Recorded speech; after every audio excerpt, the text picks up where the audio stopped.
Hey guys, it's Ginger on Wheels here.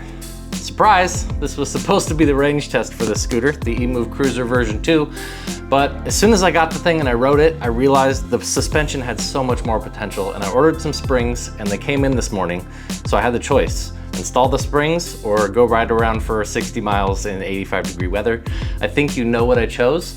I upgraded the suspension. You probably can't tell yet, but I'm gonna show you. And I'm gonna tell you what I did step by step so that you can do it too. Let's roll the intro and get started.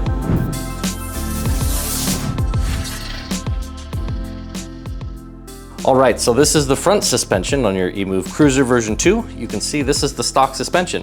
Let me show you why I wanted to upgrade the suspension on this scooter. So there inside this little tube, there's just a spring, and there should be a little bushing that makes it so when the spring compresses and then goes back to full, it doesn't make a noise. There is no bushing, it would appear, in this spring. It is very loud. It does that when you're riding. And for me, I'm 220 pounds, but I can bottom this thing out just with like one foot, that's the bottom. So it needed to be stiffer for me, and it needed rebound damping because that noise was driving me crazy. And this does not have that. If you're just a regular rider, like 170 pounds, you just want to ride and have a little fun, get some bumps absorbed, then this suspension will be fine. Like you're just riding along, it's fine. But if you're a seasoned rider like me and you just ride everything under the sun, and you're used to really great suspension, this suspension is not great. It just gets you by. And I'm the kind of guy who likes upgrading stuff and finicking with things and buying new cool stuff, so I wanted to upgrade the suspension. That was on my list of things to do. The eye-to-eye length on this is 125 millimeter, and the spring that I was using was a EXA Form 291R. I don't know what spring size to recommend yet, so stay tuned. I do have a lot more springs coming in the mail, and I'll let you know. I actually did buy some springs for this. I spent about 2 hours taking this apart, trying to figure out the steps to get the things on, and I ended up buying the wrong spring size, so I just threw the stock ones back on, because I do plan on range testing this thing probably on Sunday, and I wanted to have it rideable. But to get it off, it is as easy as it looks. You just take this screw off and this screw off, and then this suspension will just pop off. There's little tiny spacers on either side of the suspension here. And then on the other side, right here, you take this up. You can take both of these off or just one off. And then you slide the new suspension on, you put the bolt in, and then you take this suspension off, slide it on, put the bolts in, and then you're good to go. You make sure it's all tight, and you got front suspension. Stay tuned, I'm gonna make another video upgrading the front, and I'll probably upgrade the brakes to full hydraulic too. Not that it needs it though, because I did fix them today. Let me show you the rear suspension, because that's a whole different animal. It is a beast. At least it is now anyways. It's getting hot already. I get hot so fast when I'm filming these videos. I'm gonna use my Luminize headlight. This is for sale on pevoutlet.com for pre-order anyways. These are the perfect lights for wearing on your head when you're working on stuff. I wore mine most of the day today. Anyways, this is your rear suspension setup. There's an axle right along here. This is the bottom axle and this is the top axle. And the top axle basically just holds your suspension. You can see down in here, this is the bottom axle, and then this is the top axle that holds the suspension. And the bottom axle from the factory is actually so tight that even with the suspension removed, you can barely move the swing arms up and down. It's just tightened against the frame, like cinched on there. That's not good. We're probably gonna wear away the metal right here, so I suggest taking this off, putting a washer there or some sort of spacer, putting some Loctite on that, and then tightening it down, but don't tighten it down too much. Because it has become clear to me that when you tighten this down too much, this thing just has a really hard time moving. So the rear suspension felt better than the front suspension, and then that's why, because this was really tight and the springs were able to push the swing arms back down, but there was no actual rebound damping. It was just this piece being really tight against the frame. So it felt fine, but it's just really not good. I was bottoming it out left and right, even just jumping off little tiny curbs. So this is the stock suspension here. You can see it compared to the upgraded suspension. It's more or less the same process to remove as the front, except when you take this off, you can't just take this side off because this is a big bolt that runs through the entire length of the scooter right there. So you have to take the 2 screws off this side, the 2 screws off of this side, and then kind of hammer this bolt out or pull it out or somehow get it out. The easiest way to do it is to put the scooter on a stand and take some of the weight off this tire and then pull the bolt out that way. And you can see the length right here on the stock suspension is a lot longer than what you get on the aftermarket suspension. So this was able to sit much closer to the scooter, and it just had this one bushing here and one bushing here. On the upgraded suspension here, I did have to put a separate bushing right there, and I also put one up here. So we moved this whole suspension just over a little tiny bit, I put this bolt back in the middle here. And then once I put the bolt back over, I added the spacer. This is already there. But then I put this extra little spacer to push this suspension over a little bit, which means on the bottom, behind the brake here, I did have to put another one. So I used the 2 bushings that were on the stock suspension, and they're in use. There's one down here, and then there's one up here on both sides. So by adding the spacer over here and then the one over here, we expanded this bit. That's why it looks so much wider than the stock suspension, which means this little tiny screw that screws into the end of the axle, it's very similar to the Cabo Wolf Warrior, this was too short. So I had to go find my own screw and washer, which I don't know the size. I'll let you know later in the front suspension video.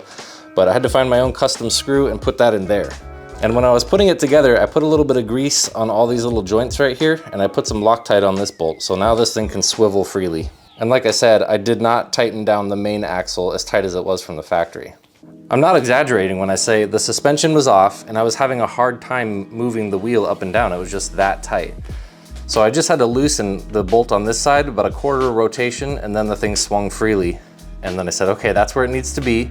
I backed the nut off about 3 more rotations and then put a little dab of Loctite and then put it back. So right now it's as tight as it needs to be to stay freely swinging, but I got the Loctite on there to ensure that it doesn't come rattling loose while I ride. So on the side of the suspension here, one other thing you might notice is that this bolt is bigger than this bolt is. And I don't know why that is, but this bolt right here is just the bolt that came with it. I just added that spacer on the other side. This bolt right here is smaller, which means it had a different shim in the suspension. You can see I had to knock out the shim on the stock suspension and actually put it inside the aftermarket suspension.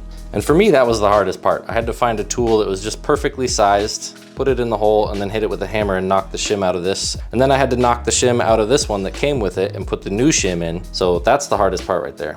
But this is the stock shim down here, and then this is the one that was inside the old suspension, now in the new suspension. That's what you gotta do. That's the hardest part for sure. Maybe it just seems overly hard to me because I had to do it 3 separate times. At first I put the loose suspension on the back, which I originally put on the front. It was too loose. I said, whatever. I put the stock suspension back on, and then I said, well, maybe I'll try the other springs I got, the really stiff ones. And the really stiff ones actually ended up working. They might be a little loose for me. These are 1,000 pound springs, and I think I'm gonna try the 1,250 pound springs just to see what it feels like, but this is pretty close to as good as it's gonna get, I think. So when I say I knocked the shim out, I realize a lot of you probably don't know what that is. This little metal thing right here that is inside the circle, that's called a shim. And I had to find a tool that was big enough that I could press against that and hit it with a hammer, and it just comes out the other side. But it has to be small enough that it doesn't hit the outside so that you can knock it all the way through. So you knock the shim out of this aftermarket suspension, you knock the shim out of the stock suspension here, and then you take the shim from the stock suspension and you just put it in this hole and tap it with a hammer until it's good to go. But as it stands right now, with this stock shim in there, you can't put the axle bolt through. This is too small of a hole. So they used the axle that's slightly bigger than a stock shim, just FYI. Another thing that I had to do, well, you might see this is all ground up. That's because I used a crescent wrench to adjust this preload spanner knob. It was down here when I got the spring. I just tightened it like 3 or 4 rotations to increase the preload a little tiny bit on this, and now it feels pretty good to me. But let me bounce on it. I'll show you what it looks like when it actuates, and then you can be the judge of how good it is. Listen to what it sounds like when I bounce on it.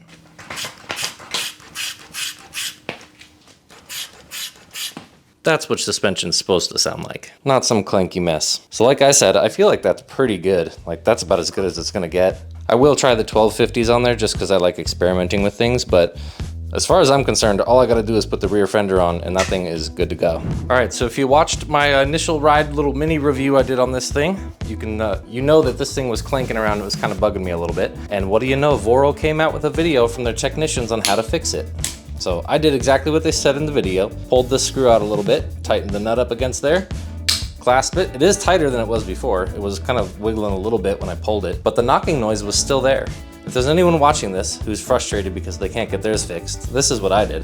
And it's so easy, I feel so stupid. So on the handlebars, they fully adjust, as you know. There's this little clasp right here. And mine was tight, don't get me wrong, but I loosened it, tightened this bolt on the other side, and then really cranked down on the thing to the point where I thought I was gonna strip the bolt. It's really tight now, and it doesn't make the noise when I wiggle the bars anymore. It's dead silent. So no more funny noises coming from the thing, except for the front suspension. No rebound clanking away as I ride down the street, but we'll fix that soon enough. Oh, and I also want to say this while we're here. I think I realized why Voro Motors did not use full hydraulic brakes on this thing. They're the semi-hydraulic brakes. It's because they have the tallest stem on any retail scooter, right? And that means you got really long brake lines. And all the brake lines for scooters that have 140 millimeter rotors that are hydraulic are not long enough to reach the back or even the front with the front cables. They would have to custom cut their own brake lines, fill them with fluid, install them themselves, and then put it in the box and pack it up. And trying to make a budget-friendly scooter and not doing all that extra work on top just made it not worth it. Especially when you can sit down and tune these brakes to be pretty decent. I got them all hooked up, they're really nice now.